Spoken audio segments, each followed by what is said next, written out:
2021년에 52번째, 52번째 주간이네요.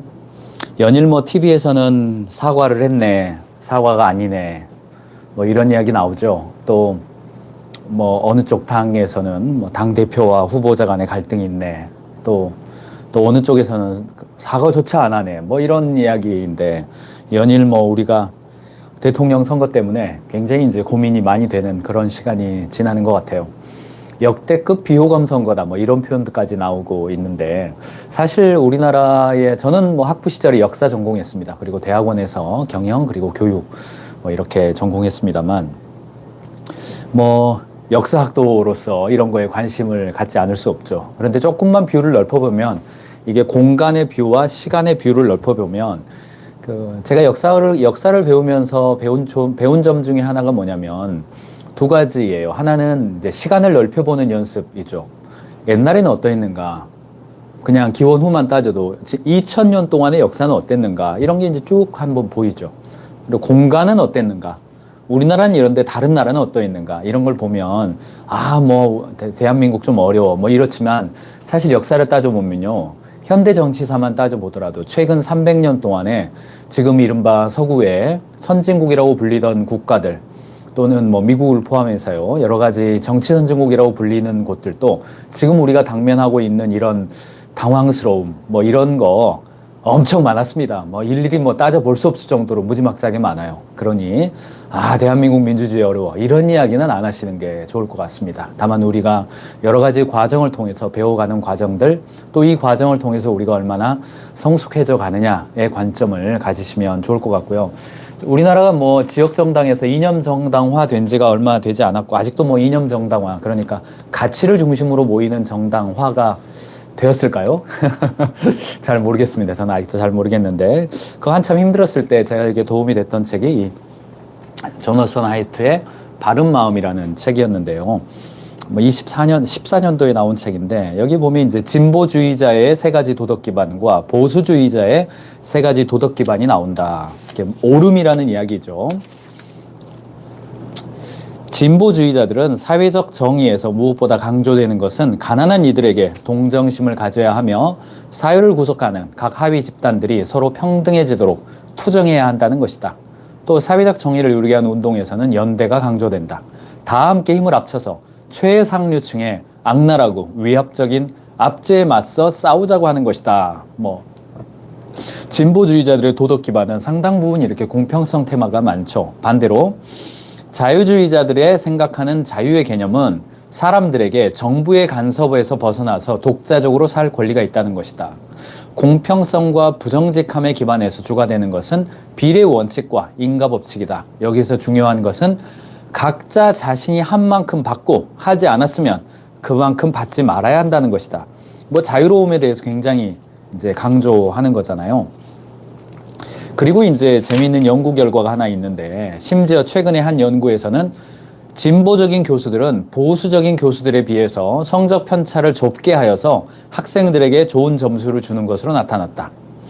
보수적인 교수들의 경우 제일 잘한 학생들에게 보상을 주고 제일 못한 학생에게는 벌을 주어서 그것에 의지하려는 경향이 더 강하게 나타나는 것이다. 뭐 이런 이야기들이 있습니다. 그래서 우리나라에 뭐 파란 당이 진보고 빨간 당이 보수냐, 저 뭐 잘 동의가 안 되는데, 어쨌든 지향하는 바가 그렇기 때문에 여러분들도 지금 이루어지는, 우리가 경영자이지만 대한민국 사회에서 살고 있기 때문에 스트레스 받을 때가 많습니다. 게다가 요즘처럼 정치가 경제에 영향을 많이 미치는 때도 없었습니다. 그래서 조금 마음이 정리가 되는 게 중요하다. 이쪽을 봐도 승질나고 이쪽 봐도 승질나잖아요. 마음이 정리가 되기를 원하신다면 조너선 하이트의 바른 마음 한번, 좀 두껍습니다. 두껍지만은 그래도 한 번 정도는 읽어보실 것을 권해드립니다. 오늘 월요일 아침인데 조금 소프트하지만 굉장히 중요한 주제를 다루고 싶어서 가지고 왔어요. 직원들의 도전을 불러오는 기적적인 방법, 경영자의 감사 나눔, 팻 경영자, 이렇게 했어요. 뭐 일반적으로 이제 연말이 되면 대기업들은, 삼성도 그렇고요, LG도 그렇고, 뭐 금융권도 그렇고, 대기업들의 경영진들은 일반적으로 위기의식을 불어넣죠. 조직의 위기의식을 불어넣어서 복지부동하고 안주하려는 마음을 벗어나야 한다. 이런 이야기들을 많이 해서 뭐 언론에서도 여러 가지 뿌려주고 또 이제 대기업의 메시지가 나오면 그것을 언론이 받아줍니다. 그러다 보니까 언더백 기업의 경영자들도 우리 직원들 어떻게 하면 위기감을 좀 심어줄 수 있을까 이렇게 이야기합니다만 최소한 제가 지난 22년 동안 뭐 2,000개 가까운 기업의 경영자와 직원들을 만나면서 얻은 결론 중에 하나는 그거 틀렸다는 것입니다. 언더백 기업의 경우는 조직 내에 위기의식이나 위기감이 중요한 것이 아니라 자신감과 도전이 훨씬 더 중요합니다. 생각해 보십시오. 항공모함에 탄 선원이라면 바깥쪽에 지금 날씨가 맑은지 어두운지 비가 오는지 파도가 얼마나 치는지를 알 수가 없습니다. 그러다 보니까 바깥쪽에서 지금 찬물 들어온다라는 이야기를 바깥쪽에서 해줘야 하지만 조직이 작고 항공모함이 아니라 어디에 있든지 간에 옆에서 작은 파도만 쳐도 휘청휘청하는 그런 배에 타고 있는 선원들이라면 선장이 무슨 이야기 할까요? 우리 위기다 이런 이야기 해야 될까요? 그렇지 않습니다. 위기라는 것은 너무나 잘 보입니다. 경쟁자가 등장했고 숫자 안 좋고 우수한 직원 떠났고 뭐 이런 것들 너무나 잘 보여요. 그런 상황이라면 선장이 선원들에게 해줘야 될 이야기는 자신감과 도전이지 위기의식이 결코 아니라는 점입니다. 이런 관점에서 생각의 전환이 좀 필요한 것이고요. 제가 오늘 나누고 싶은 이야기는 전혀 다른 문제 해결 방법론입니다. 위기에 대응하는 새로운 방법론입니다. 오늘 제가 감사, gratitude라는 단어를 다룰 건데, 자, 재미있는 이야기가 있어요. 1980년대 후반부에 베트남이 유엔에 가입하고 점점점 위상이 증가하고 있었을 때에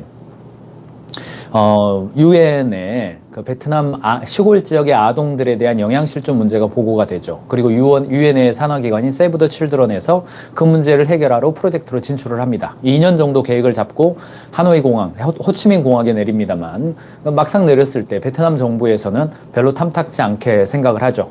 자기 국가들의 아동들의 문제가 국제사회에 알려지는 것을 별로 원하지 않았기 때문이죠.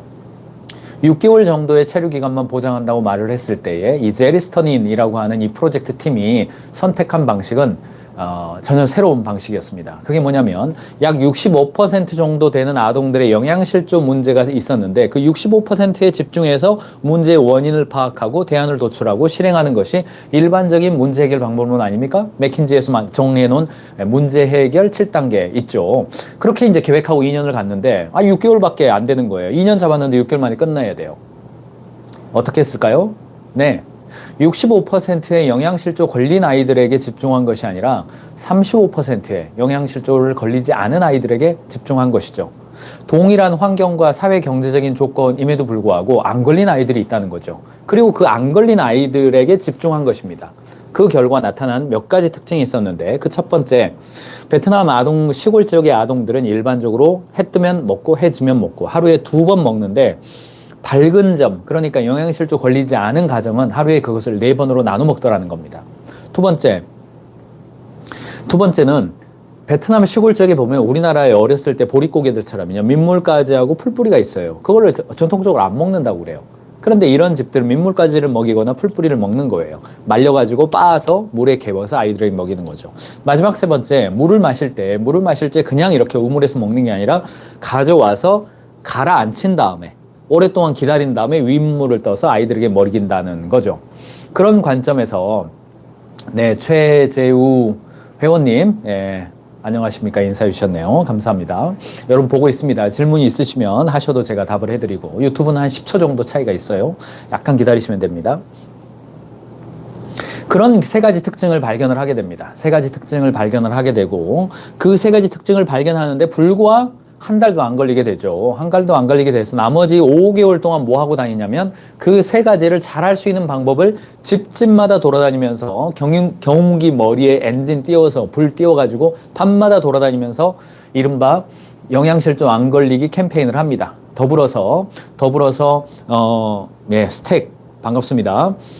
더불어서 그 마을마다 이 마을 강사를 키워가지고 엄마들을 한 명씩 임명하고 빠져나옵니다. 그리고 그 엄마들이 그 강의를 듣지 않았던 사람들에게 계속해서 그 베스트 프랙티스를 공유하는 방식으로 영양실조 문제를 결국은 해결하게 되고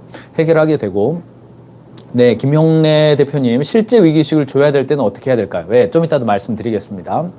그 문제를 해결하게 돼요. 자, 굉장히 강력한 사례이고 여러 책에서 소개된 사례입니다만, 자, 한번 생각해 보십시오. 채용이 안 되죠.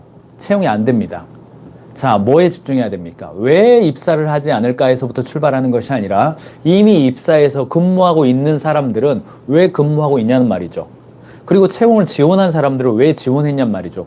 거기서부터 출발을 해야 됩니다. 거기서 작은 사이클을 돌리고, 물론 거기서 끝나면 안 되겠습니다만, 가망 고객이라는 게 있기 때문에요. 거기서 끝나면 안 되지만 출발점은 이미 그 문제를 해결하고 수용한 사람들. 자, 채용 문제. 자, 가맹점 매출이 있어요. 최근의 이야기입니다만 외식 프랜차이즈 매장이에요. 전국에 한 300개 정도 된대요. 경영자가 동일 매장 매출 성장률 지금 굉장히 중요하지 않습니까? 외식 매장은 지금 엄청난 변수를 겪고 있습니다. 그런 매장, 그런 프랜차이즈 본사를 방문할 때마다 제 마음도 굉장히 고민이 많이 돼요. 이게 살 길이 뭐지? 이런 생각이 들어요. 우리나라의 1인당 식당 수가 세계 최고 수준입니다. 굉장히 이제 데드오션이에요. 레드오션을 넘어서 데드오션입니다. 근데 자, 두 가지 방법이 있어요. 300개 매장 중에서 매출이 그래도 BEP를 넘어서 한 5천만 원, 7천만 원, 8천만 원 정도 되는 매장이 있고, 매장 매출이 1천만 원도 안 되는 매장이 있어요. 300개로 줄을 세우면 경영자가 뭐부터 방문해야 될까요? 안 되는 매장을 먼저 방문해야 됩니까? 되는 매장을 먼저 방문해야 됩니까? 잘 되는 방법을 찾기 위해서는요. 네. 심정적으로는요, 안 되는 매장 찾아가서 손이라도 한번 붙잡고 화이팅 해봅시다. 열심히 해봅시다. 뭐 본사에서 지원해 드릴게요. 심정적으로는 그렇지만 전략적으로 보면 잘 되는 매장, 8천만 원 하는 매장에 10% 올려서 800만 원 더 하는 것이 1000만 원 하는 매장에 10% 올려서 100만 원 더 하는 것보다 훨씬 쉽습니다. 여러분들 아시죠? 훨씬 쉬워요. 그러니까 잘 되는 매장을 먼저 방문해서 동일 매장 매출 성장률을 올리기 위한 아이디어와 집중 작업을 해주고, 고객 경험도 훨씬 많고, 거기서 해서 베스트 프랙티스를 만든 다음에 그 다음 단계 매장, 그 다음 단계 매장 확산하는 겁니다. 자, 영업실적 관리하는 문제. 네. 직원들 10명이 있어요. 영업사원 10명이 있습니다. 잘하는 영업사원이 있고 못하는 영업사원이 있어요. 누구부터 터치해야 됩니까? 잘하는 매장부터, 잘하는 영업사원부터 터치하는 겁니다. 그는 동일한 상품에도 불구하고, 우리가 다루는 상품이 같음에도 불구하고 잘 팔고 있단 말이죠. 그러면 그 잘 팔고 있는 요소가 있을 거예요. 그 요소를 다음 영업사원에게 확산하는 방식으로 먼저 자신감을 주어야 된다는 것이죠. 자, OKR에서도 CFR 하라고 그러죠. OKR은 목표를 도전적으로 세워서 짧은 주기, 3개월 주기로 반복해가면서 성공 경험을 반복해가는 방식입니다. 여기서 나오는 CFR, 컨버세이션을 피드백과 리코그니션으로 하는 방식, 같은 원리가 작동이 돼요. 애자일에서도 워터폴, 계획하고 철저한 계획과 실행과 감독, 그리고 피드백의 방식에서 애자일한 방식, 그러니까 먼저 준비하고 실행한 다음에 조정해가는 방식, 이 방식으로 전환하는 건 역시 다른 방식의 문제 해결입니다. 왜 그렇습니까? 지금은 철저한 계획이라는 것 자체가 큰 의미가 없기 때문에 그렇습니다. 우리의 목표는 이동 타겟이니까 그렇습니다. 정해진 방식으로 정해진 고객을 섬기는 것이 아니라 고객의 열망 자체가 이동해가고, 시장 자체가 이동해가고, 경쟁 상황이 자체가 바뀌기 때문에요. 움직이면서 변화를 감당해야 되기 때문에 뭘 먼저 봐야 되냐? 브라이트 사이드 이펙트입니다. 밝은 점, 밝은 쪽 사이드의 효과다. 우리가 이런 방법론을 통상 브라이트 사이드 이펙트, 밝은 점 찾기, 뭐 이런 표현들을 씁니다. 그래서 이것은 그냥 마인드가 좋게 해라, 그냥 뭐 끌어당김의 원리이다, 뭐 잘 된다고 생각하면 잘 된다, 뭐 이런 의미, 그런 의미, 저는 그런 거 별로 안 좋아하는데, 실체가 있어야 됩니다. 낭만주의는 타파해야 됩니다. 긍정주의와 낭만주의는 잘 구별해야 됩니다. 스톡데일 패러독스라고 하는 것을 구글에서 좀 검색해 보시고, 스톡데일 거기까지 설명은 너무 기니까요. 낭만주의와 긍정주의는 굉장히 차이가 있습니다. 굉장히 현실에 뿌리 내린 긍정성이 우리의 감사의 근거가 되어야 되지, 막연하게 2022년은 잘 될 거야, 아이고 그러면 큰일 납니다. 안 됩니다. 안 됩니다. 베스트 프랙티스, 재생산과 확산 가능성입니다. 베스트 프랙티스를 재생산과 확산 가능성 관점에서 발견하시고, 그것을 작은 가설을 수립하고 그것을 검증해가는 방식으로 가는 겁니다. 작은 가설과 검증 방식, 이 영신을 여러분들이 받아들이시기 바랍니다. 여러분 조직 문화에 작은 가설의 영신, 제가 이렇게, 저는 개인적으로 기독교 신앙 가지고 있습니다만 영신, 이런 표현이 좀 예, 은유적으로 받아들이시기 바랍니다. 이런 어떤 정신을 받아들이시라는 거예요. 작은 가설의 검증이에요. 여러분들, 경영자 여러분, 이번 주에 경영자의 작은 가설이 있습니까? 하이퍼테시스, 가설이란 말입니다. 이번 주에는, A를 실행하면 B가 되겠지? 라고 하는 가설이 조직 내에 있어야 된다는 거예요. 경영자 여러분들에게도 오늘의 가설이 필요하다는 겁니다. 내가 A를 하면 B가 되겠지? 이거예요. 이게 굉장히 중요합니다. 세월의 힘이 전부가 아닙니다. 어떤 분들은 업력이 제가 업력 이런 단어 쓰시는 거, 이거 좀, 업계, 이런, 세월의 힘이 전부가 아닙니다. 가설이 있어야 됩니다. A 하면 B가 되겠지라는 가설을 가지고 뭔가 해보고 그 결과를 재생산과 확산 가능한 형태로 만드는 이 조직의 DNA 굉장히 중요합니다. 생각하면서 일하는 거죠. 이 톰 피터슨 잘 아실 겁니다. 굿 투 그레이트의 저자이기도 하죠. 이 톰 피터스가 만든 회사 이름이 있어요. 경영 컨설팅 회사 이름이 있어요. 그 회사 이름이 심지어는 준비 실행 조준 컨설팅이라는 단어예요. 준비 실행 조준 컨설팅이에요. 여러분 좀 이상하지 않으세요? 준비 실행 조준입니까? 준비 조준 실행입니까? 네, 원래 준비 조준 격발이잖아요. 근데 톰 피터슨이가 만든 회사 이름 자체가 경영 컨설팅 회사 이름 자체가 준비 실행 조준 컨설팅이라니까요. 무슨 뜻입니까? 이미 굿 투 그레이트가 나오던 시절부터 벌써 20년 넘는 책 아닙니까? 그때부터 뭐를 굉장히 중요하게 여기냐면 실행의 원리를 굉장히 중요하게 여깁니다. 실행의 원리를 굉장히 중요하게 여겨요. 자, 여기까지 좀 이해가 되시죠? 제가 왜 gratitude, 감사 이야기를 하면서 이 실행의 원리, bright side 이펙트를 강조하냐? 여러분들 거의 기적적인 수준으로 설명하기 어렵지만 조직 내의 실행력을 높이는 제1의 방법은 감사 나눔입니다. 그래서 제가 기적이라고 표현을 하는 겁니다. 감사 나눔에 관련된 책들은요, 1년에 몇 권씩 계속해서 나오고 있습니다. 국내에서만 나오고 일본에서만 나오는 것이 아니라 미국에서도 굉장히 반복적으로 나옵니다. 그게 왜 그러냐면요, 이게 포스코의 원래 125 운동이라고 있어요. 125 운동이라고 있습니다. 하루에 2가지 감사를 5명에게 나눈다. 이런 이야기예요. 그거 20년 이상 됐는데요. 심지어는 기계에다가 오늘 또 정상 가동 감사합니다. 여러분들 이병구 대표님이 있는 네패스, 우리나라 반도체 공급업체로 아주 탑을 달리고 있죠. 그 다음에 마이다스 IT, 여기 우리나라 설계 회사로서 글로벌 수준입니다. 이런 회사들, 1조 가까이 되는 회사들이죠. 이런 회사들 감사 경영하는 사례들을 보십시오. 말도 안 돼요. 정상 가동 감사합니다. 감사합니다. 기계한테 대놓고 감사합니다. 그러는 거예요. 자, 이분들 똑똑한 분들입니다. 왜 그렇습니까? 예, 거기다 감사, 기계가 작동을 한다, 이런 이야기까지 있는데, 일본 책들 보면 그런 이야기까지 나옵니다만, 최소한 제가 이해할 때는요, 그것에 대해서 감사한 마음으로 일하는 사람들의 마인드가 달라지는 것이죠. 그런 굉장히 중요한 요소인데, 정말 신기하게도 우리 인간이 우주의 작동 원리를 모두 다 압니까? 그렇지 않습니다. 우리가 호르몬이 굉장히 중요하다는 걸 알지만, 우리 몸에 호르몬이 있다는 사실 발견한 지 100년도 안 됐습니다. 100년도 안 됐습니다. 앞으로 우리 몸의 작동 원리가 어떤 것에 의해서 된다는 사실을 발견하는 거 앞으로도 무궁무진할 거라고 생각합니다. 그러므로 우리가 과학적으로 이해 안 되고 논리적으로 설명 안 된다고 해서 그것은 아니다. 이렇게 이야기를 하는 거, 저는 그건 이제 과학과 과학주의는 구별돼야 된다고 봅니다만, 과학적 사실로 발견하는 것에서는 받아들여야 되지만 과학적으로 검증 안 되는 것은 진실이 아니다라고 말하는 것은 그건 과학주의의 함정에 빠지는 것이죠. 우주도 마찬가지입니다. 우주에 대해서, 물리학에 대해서, 양자학에 대해서 아직도 현대 물리학이 설명하지 못하는 요소들, 현재 생물학이 설명하지 못한 생명에 대해서 설명이 가능합니까? 그러면 생명이 없는 겁니까? 그렇지 않거든요.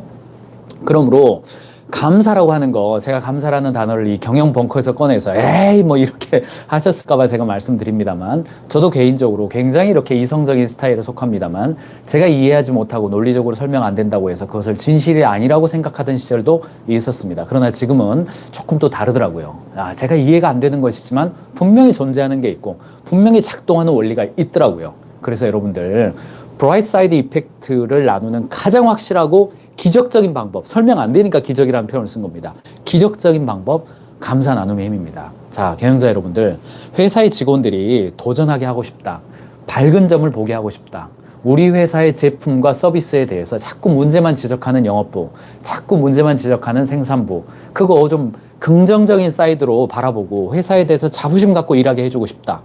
회사에 입사했더니 자꾸 문제만 제기하는 신입사원, 회사에서 뭔가 하자고 그러면 굉장히 안 된다고만 이야기하는 임원들이 회사 내에 아주 많다. 그렇다면 마음속에 내가 먼저 직원들에 대한 감사 나눔을 못했구나. 일 가능성이 있는 것도 되돌아보실 필요가 있습니다. 저는 기회가 될 때마다 회의를 시작할 때 가인지 컨설팅 그룹은 기회가 될 때마다 회의 시작할 때 굿 뉴스 나눔을 하곤 합니다. 감사 나눔도 해요. 그래서 10초씩 나눕니다. 10초씩. 주말에 아내와 대화해서 감사했습니다. 주말에 자녀랑 자전거 타서 감사했습니다. 몸무게가 한 1kg 빠져서 감사했습니다. 다양하게 하는 겁니다. 월요일 날. 저희도 수요일 날 아침에 합니다만 일주일 동안 감사 나눔으로 시작합니다. 그거 10초씩 나누는 거 그냥 몇 년 동안 했기 때문에 너무나 자연스러워요. 들어올 때부터 생각하는 거죠. 그게 회의 시작의 30초가 회의 전체의 분위기를 결정하잖아요. 그게 10X 포인트잖아요. 전략적 변곡점이잖아요. 그래서 이런 관점에서 지금 언제입니까? 1년 동안, 2021년 한 해 동안 2021년 한 해 동안 경영자가 먼저 경영자로서 직원들에게 감사한 점이 있습니다. 이야기 나눌 기회를 가지십시오.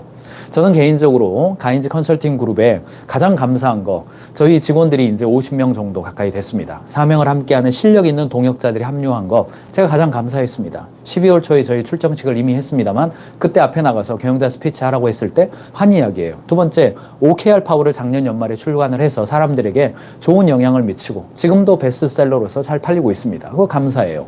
세 번째, 온라인 채널 가인지 캠퍼스가 합류가 되고 콘텐츠가 발전했습니다. 네 번째, 돕고 있는 기업들이 그래도 2배 성장, 10배 성장한 데도 있습니다. 계속해서 저희가 구독 경제와 디지털과 콘텐츠 강조했는데 잘 따라하셔가지고 성장한 기업들이 있으니까 컨설팅 회사로서 얼마나 보람됩니까? 감사해요. 그리고 사무실도 확장했고 가인지 벙커 사업도 시작을 했습니다. 감사한 제목 5가지. 저희 직원들에게, 저희 동역자들에게 한 이야기예요. 경영자 여러분, 연말입니다. 직원들이 실적보다 실력에 집중하고 도전하게 하시려면 경영자가 먼저 감사 나눔을 하십시오. 이거 설명 다 안 되지만 기적적인 방법입니다. 그러면 직원들도 회사에 대한 감사, 제품에 대한 감사, 고객에 대한 감사, 회사에서 이미 있는 브라이트 사이드에 대한 감사로 충만하게 될 것입니다. 오늘 은혜롭네요.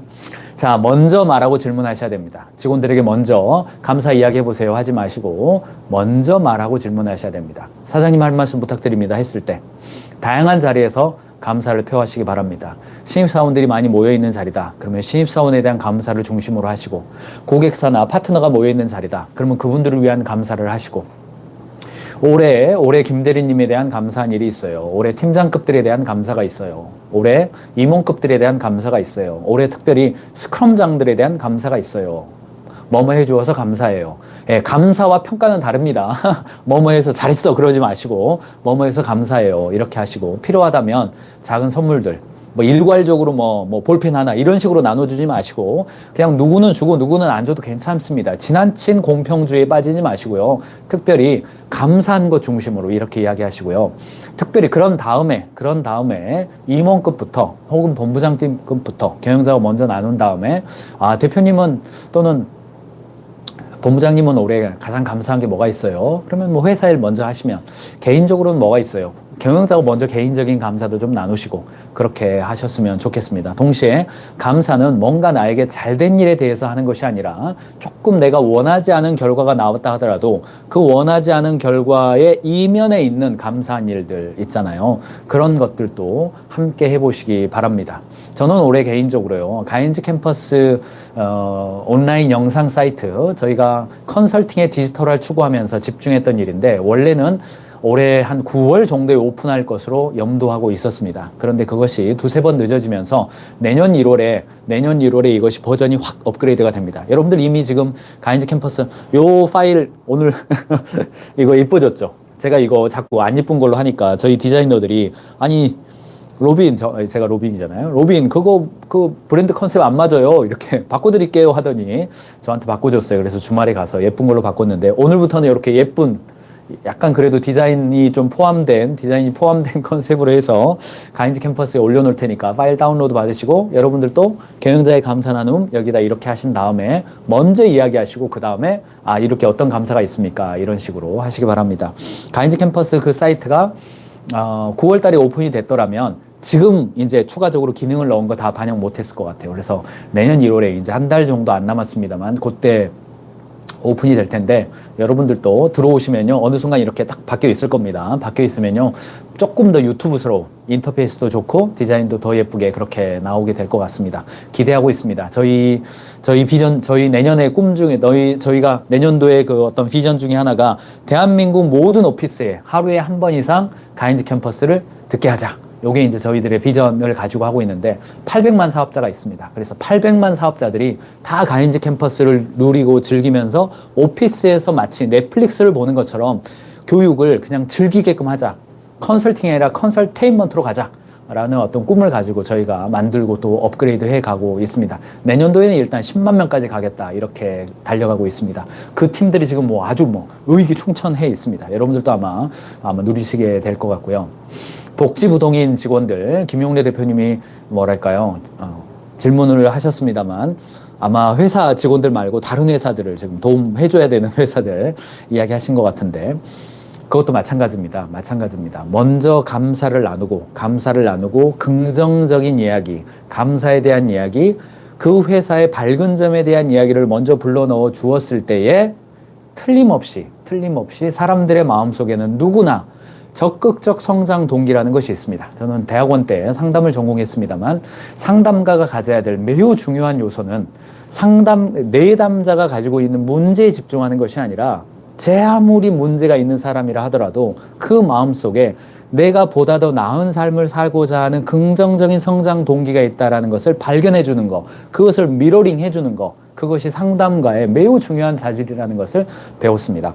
마찬가지로 리더도 구성원들, 따르는 사람들의 마음속에 있는 적극적 성장 동기가 무엇입니까? 저는 고객들 더 이상 만족시킬 수 없어요. 이제 좀 고객 만나기 싫어요. 라고 불평하는 영업사원이라 하더라도 고객에게 뭔가 잘해주고 싶은 마음이 있는 거거든요. 더 이상 신입사원 저한테 주지 마세요. 신입사원들 귀찮기만 하고 저 혼자 알아서 할 거예요. 이렇게 불평하는 팀장이라 하더라도 신입사원이 들어오면 그 사람을 키워주고자 하는 그 마음이 그 마음속에 있는 겁니다. 그런 성장 동기를 발견해서 그래줘서 고마워, 그래줘서 감사해 라고 하는 거 도전해 보시는 거 처음부터는 좀 어렵겠습니다만 한 걸음 한 걸음 나아가시기 바랍니다. 오늘 3가지 말씀드렸습니다. 브라이트 사이드 이펙트, 밝은 점에 집중하시고요. 실적보다 실력에 집중하도록 하는 감사 나눔의 기적 연말에 경험해 보시고 거기에 대한 반응도 있다면 다음번에 경영 벙커할 때 댓글창에 남겨주시면 좋겠습니다. 먼저 말씀하시고 질문하시는 거, 그 순서 바꾸지 마시라는 것도 잘 기억하시기 바랍니다. 제가 지난주 금요일 날 생방송이고 라이브로 해야 되는데 제가 이렇게 좀 늦었었습니다. 그래서 금요일 날 들어오셨다가 나가신 분들은 재방송으로 좀 봐주시기를 부탁드리겠습니다. 오늘 하루도요, 마지막 한 해입니다. 마지막 한 해가 됐고요. 오늘 하루도 do everything in love. 비즈니스는 사랑입니다. 오늘 하루도 경영자 여러분들이 하시는 일에 사랑이 가득하셨으면 좋겠습니다.